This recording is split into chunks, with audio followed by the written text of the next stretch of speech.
Janji bantu bangun kembali Gaza, Biden minta Palestina akui Israel.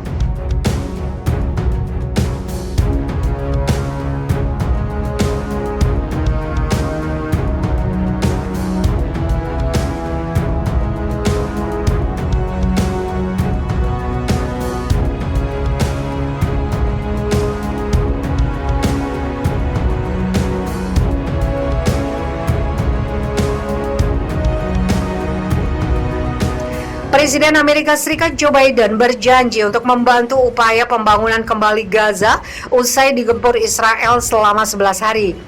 Biden menyatakan bahwa pembentukan negara Palestina berdampingan dengan negara Israel menjadi satu-satunya jawaban untuk konflik tersebut. Seperti dilansir Reuters dan AFP Sabtu 22 Mei, Biden juga mencetuskan agar Palestina juga mengakui hak keberadaan Israel.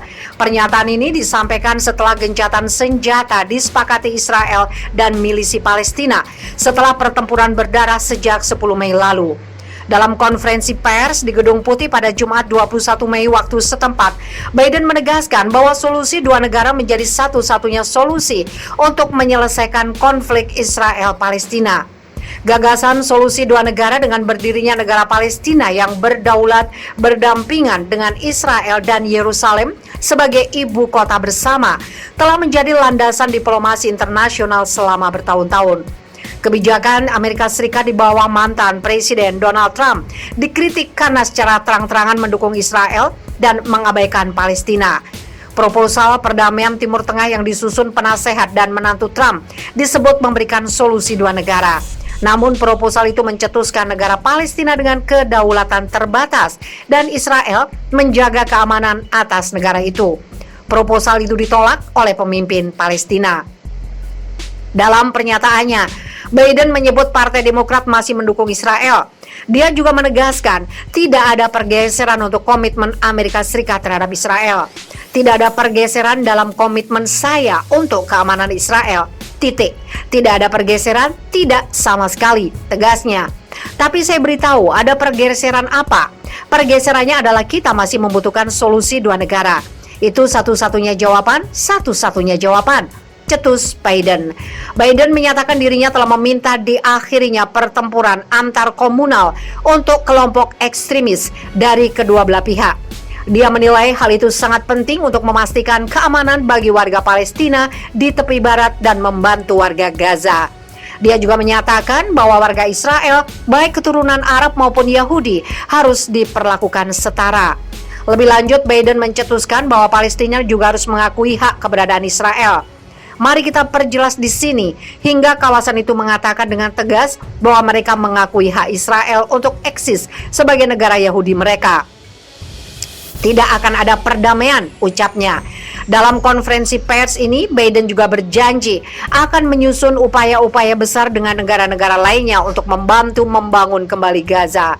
Biden yang pemerintahannya bekerja di balik layar selama berhari-hari untuk mewujudkan gencatan senjata Israel, milisi Palestina, menyatakan bahwa bantuan untuk kawasan itu akan dikoordinasikan dengan otoritas Palestina demi memastikan milisi Palestina tidak bisa menimbun persenjataan.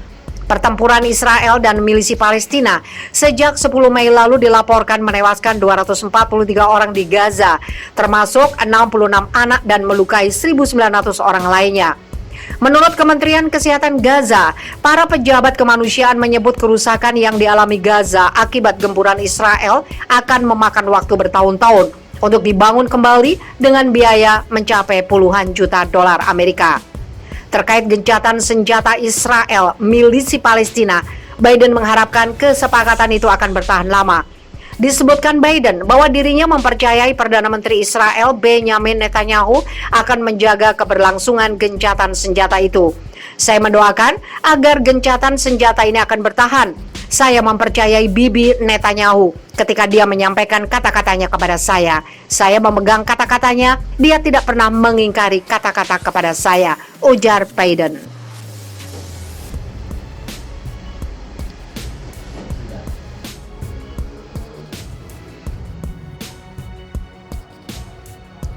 Bela Palestina, umat Yahudi bikin konsulat Israel di Kanada banjir darah.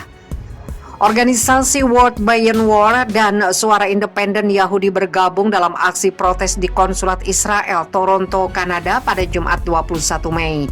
Dalam protesnya, mereka menggelar aksi teatrikal dengan membanjiri tangga masuk menuju Konsulat Israel dengan cat merah mirip darah. Cat merah yang mengalir di tangga kantor itu melambangkan darah warga Palestina yang tidak berdosa.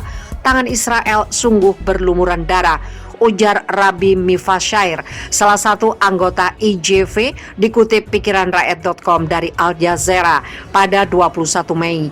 Sebagai warga, kami meminta pemerintah Kanada menuntut Israel bertanggung jawab atas agresi yang dilakukannya, katanya menambahkan. Selain itu, Rabbi Mifashair juga meminta pemerintah Kanada menyetop hubungan dagang dengan Israel. Hentikan hubungan dagang jual beli senjata dengan Israel, ucapnya menuntut. Rabbi Mifashair menilai gencatan senjata yang terjadi saat ini tidak akan membuat Israel menghentikan agresi dan penjajahannya di Palestina. Gencatan senjata antara Israel dan milisi Palestina terjadi pada Jumat 21 Mei 2021 pagi setelah Mesir memediasi kedua belah pihak. Gencatan senjata disambut sukacita oleh warga Gaza karena setidaknya mereka bisa bernapas lega, tidak mendengar lagi gelegar bom atau hujan peluru yang mengancam hidup mereka. Serangan Israel ke Palestina total sudah menewaskan lebih dari 250 warga Palestina. Di pihak Israel, perlawanan yang dilakukan milisi Palestina telah menewaskan 12 warga Israel. Pertempuran antara Israel dan milisi Palestina berlangsung selama 11 hari. Israel menyerang milisi Palestina melalui serangan udara. Milisi Palestina melawan dengan mengirimkan roket ke kota-kota di Israel.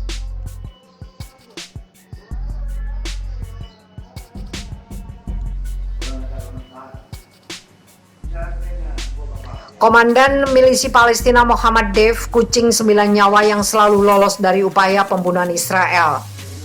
Panglima militer milisi Palestina Mohammad Deif adalah salah satu tokoh yang menjadi sasaran utama Israel. Namun meski berulang kali upaya pembunuhan telah dilakukan, Israel tetap gagal menyingkirkan Mohammad Deif. Deif yang berusia 55 tahun adalah Komandan Brigade Al-Qassam atau Izzeddin Al-Qassam, sayap militer milisi Palestina yang telah melakukan sejumlah serangan ke Israel, termasuk pengeboman bus dan serangan yang menewaskan 3 anggota pasukan pertahanan Israel. Selama serangan udara ke Gaza, lebih dari sepekan terakhir Israel telah 2 kali berusaha menghabiskan nyawa Deif, tetapi kedua upaya itu gagal.